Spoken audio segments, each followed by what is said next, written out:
Morning students. आज मैं आपको साइंस का चैप्टर 1 पौधों में प्रजनन एक्सप्लेन कर रही हूँ।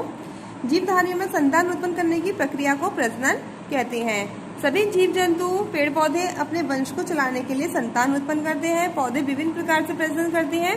अधिकतर पौधे बीजों द्वारा प्रजनन करते हैं। जैसे फूल फल में बदल जाता है, फल में बीज होते हैं। ठीक है, आपने देखा होगा जैसे पपीता और सेब, इनमें क्या पाए जाते हैं? बीज पाए जाते हैं। बीजों से नए पौधे उगते हैं। बिना फूलों वाले पौधे बीजाणु द्वारा प्रजनन करते हैं। जिनमें फूल नहीं होते हैं, ठीक है, तो वो क्या करते हैं? बीजाणु के द्वारा प्रजनन करते हैं। पौधों में प्रजनन दो प्रकार से होता है, कायिक प्रजनन और बीजों से प्रजनन। नंबर 1, कायिक प्रजनन। कुछ पौधे जड़, तना, शाखाओं द्वारा प्रजनन करके नए पौधे उत्पन्न करते हैं। इस प्रकार प्रजनन को कायिक प्रजनन करते हैं। ठीक है, ये प्रजनन भिन्न प्रकार से होता है। नंबर 1, रोपण द्वारा प्रजनन। कुछ पौधे जैसे चमेली, रसभरी आदि की शाखाओं को भूमि की तरफ झुकाकर मिट्टी में दबा दिया जाता है। इस दबाए गए भाग में एक कली अवश्य होनी चाहिए। इसे कुछ दिनों में एक नया पौधा निकल आता है। जब कलम को किसी अन्य पौधे के तने पर लगाया जाता है तो इसे रोपण कहते हैं। रोपण विधि में मीठे आम की वृक्ष की शाखा को खट्टे आम की शाखा पर लगाने से वह मीठे आम देता है। नंबर 2, रेंगने वाले पौधों में तनों द्वारा प्रजनन। कुछ पौधों के तने बहुत अधिक मजबूत नहीं होते हैं। इन पौधों के तने जमीन पर रेंग रेंग कर बढ़ते हैं। इनके तनों से शाखाएं निकलती हैं। यह अलग होकर उचित परिस्थितियों में नए पौधों को जन्म देती है, जैसे घास, स्ट्रॉबेरी आदि। नंबर 3, पत्तियों द्वारा प्रजनन। कुछ पौधे ऐसे होते हैं जिनकी पत्तियों पर उपस्थित कलियों से नए पौधे उग आते हैं।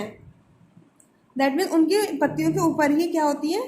कलियां, और उन्हीं से ही नए पौधे उगाते हैं। जैसे अजोबा और बिगोनिया की पत्ती पर कलियां होती हैं। इन कलियों को जब गीली मिट्टी में दबाया जाता है तो इनसे नए पौधे का जन्म होता है। नंबर 4, कलम द्वारा प्रजनन। पौधों के तने के टुकड़े को कलम कहते हैं। कुछ पौधों का जन्म कलम द्वारा होता है। यदि कलम को पौधों से काटकर भूमि में लगाते हैं तो कुछ दिनों के पश्चात इस कलम से नई शाखाएं निकलती हैं और एक नया पौधा उग जाता है। प्रत्येक कलम में कम से कम एक कली अवश्य होनी चाहिए। जब कलम को कली सहित ही दबाना चाहिए। आपने देखा होगा जब गुलाब का हम पौधा लगाते हैं तो क्या करते हैं? उसके पौधों की एक स्टेम काट कर लगा देते हैं, तो उसी से क्या होता है? एक पौधा उगाता है। नंबर 5, तनों द्वारा प्रजनन। कुछ पौधे भूमिगत तनों द्वारा उगते हैं, जैसे आलू और अदरक आदि के पौधों का तना भूमिगत होता है। इनमें भोजन एकत्रित रहता है। आलू व अदरक में कलियां होती हैं। जब यह कलियां जमीन में दबा दी जाती हैं तो इन कलियों में से नए पौधे उगते हैं। जड़ों द्वारा प्रजनन। कुछ पौधे जड़ों द्वारा उगते हैं, जैसे गाजर, मूली और शलजम आदि के पौधों की जड़ें भूमि के अंदर होती हैं। ये जड़ें भोजन इकट्ठा करके मोटी तथा मांसल हो जाती है, जो मनुष्य द्वारा खाई जाती है। यदि इन जड़ों को भूमि में दबा दिया जाए तो ये जड़ें कुछ समय बाद नए पौधों में बदल जाती हैं और इस प्रकार नए पौधे का जन्म हो जाता है। बीजों से प्रजनन। बीज फल के अंदर ही होते हैं, जिनसे नए पौधे उगते हैं। बीज बोने के कुछ समय पश्चात मिट्टी से पौधे बाहर निकल आते हैं। बीज के अंदर एक नन्हा पौधा होता है जो सूर्य के प्रकाश, जल एवं खाद आदि प्राप्त करके उगता है। अधिकांश पौधों में फूल उगते हैं।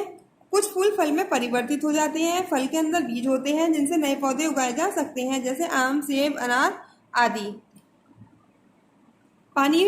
पानी में बीज को डालिए, उसे एक रात के लिए पानी में रहने दीजिए।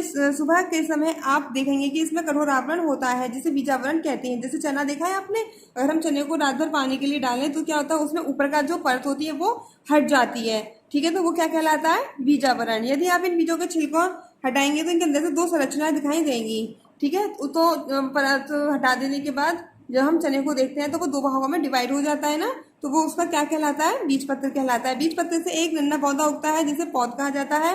इसकी जड़ें भूमि के अंदर बढ़ती हैं। इनसे शाखाएं बाहर सूर्य के प्रकाश की तरफ बढ़ती हैं और धीरे धीरे ये पौध बढ़कर बड़ा पौधा बन जाता है।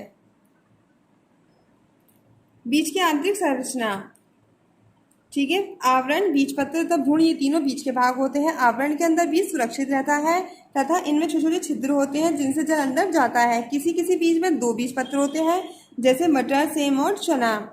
ठीक है, इनका ऊपर का बीजावरण हटाएंगे तो ये 2 भागों में डिवाइड हो जाता है, तो वो क्या कहलाएंगे? बीज पत्र। कुछ बीजों में केवल एक बीज पत्र होता है, जैसे गेहूं, मक्का और चावल आदि। बीज पत्र के अंदर एक नन्हा पौधा होता है और बीज पत्र में भोजन एकत्रित होता रहता है। बीज के अंकुरण की विभिन्न अवस्थाएं। अंकुरित होने से पहले जब बीज को भूमि के अंदर दबाया जाता है तो बीज भूमि से पानी अवशोषित करके फूल जाता है। ठीक है, जब हम पौधे को लगाते हैं तो उसमें हम क्या करते हैं, पौधे या हम बीज को लगाते हैं तो उसमें क्या करते हैं, हम उसमें पानी डालते हैं। तो पानी डालने के बाद क्या होता है, बीज जो है भूमि से पानी अवशोषित करके फूलने लगता है और फिर उसके बाद बीज में से छोटी छोटी जड़ें बाहर आती है। जड़ें मिट्टी से पानी तथा आवश्यक खनिज पदार्थों को प्राप्त करने के लिए नीचे की ओर फैलती चली जाती हैं। जैसे पौधा निकलता है तो उसमें क्या होता है, नीचे की तरफ जड़ निकलनी शुरू हो जाती है। ठीक है, तो ये जड़ क्या करती है, ये जड़ पानी को अवशोषित करके पौधे के पूरे भाग तक फैलाती हैं। इसके साथ ही बीज में से एक प्रांकुर एक तना बाहर निकलता है। यह प्रांकुर सूर्य के प्रकाश को उचित मात्रा में प्राप्त करने के लिए धीरे धीरे ऊपर की तरफ बढ़ता है। ठीक है, अब ये पौधा है तो अब ये पौधा बड़ा होगा तो क्या होगा, इसका ये स्टेम तना ऊपर की ओर बढ़ने लगता है। धीरे धीरे से पत्ती शाखाएं फूल आने लगते हैं। इस प्रकार पौधा तैयार हो जाता है। बीज के अंकुर होते समय पौधों के लिए बीज पत्री भोजन बनाने का कार्य करता है। जब अंकुरित होकर पौधा बड़ा हो जाता है तो वह अपने लिए प्रकाश संश्लेषण द्वारा भोजन तैयार करता है। इस प्रकार जब पौधा बड़ा होने लगता है तो उस पर फूल आते हैं, फिर फल भी आने लगते हैं और उन फलों के अंदर बीज भी होते हैं, जैसे अनार, आम और पपीता आदि। कुछ फलों में बीज नहीं पाए जाते, जैसे केला। सभी फलों के बीजों का आकार तथा रंग अलग अलग होता है। पौधों के सभी बीज अंकुरित नहीं होते, बल्कि वे ही बीज अंकुरित होते हैं जिनमें पर्याप्त मात्रा में जलवायु तथा सूर्य का प्रकाश मिलता है। फसल उगाना। समस्त जीव जंतु पौधों पर ही निर्भर होते हैं। पौधों से हमें अत्यधिक मात्रा में भोजन प्राप्त होता है। पौधे पशु पक्षियों को भी भोजन प्रदान करते हैं। पौधों के विभिन्न भागों को भोजन के काम में लाया जाता है। पौधों के बिना संसार में जीवन असंभव है। पौधे हमें सांस लेने के लिए ऑक्सीजन गैस प्रदान करते हैं। हमें जीवित रहने के लिए पौधों की आवश्यकता होती है। भिन्न मौसम, जलवायु एवं मिट्टी के अनुसार भिन्न भिन्न प्रकार की फसलें उगाई जाती हैं, जैसे बंद गोभी, मटर, गाजर एवं सेम शीतकाल में उगते हैं। मक्का, मूंगफली, गेहूं भी इसी मौसम की फसल है। इन्हें रबी की फसल कहा जाता है। कद्दू, बैगन और काशी फल ग्रीष्म काल में उगते हैं।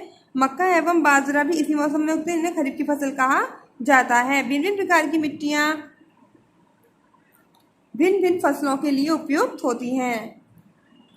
आई होप आपको चैप्टर अच्छे समझ में आया होगा। Thank you.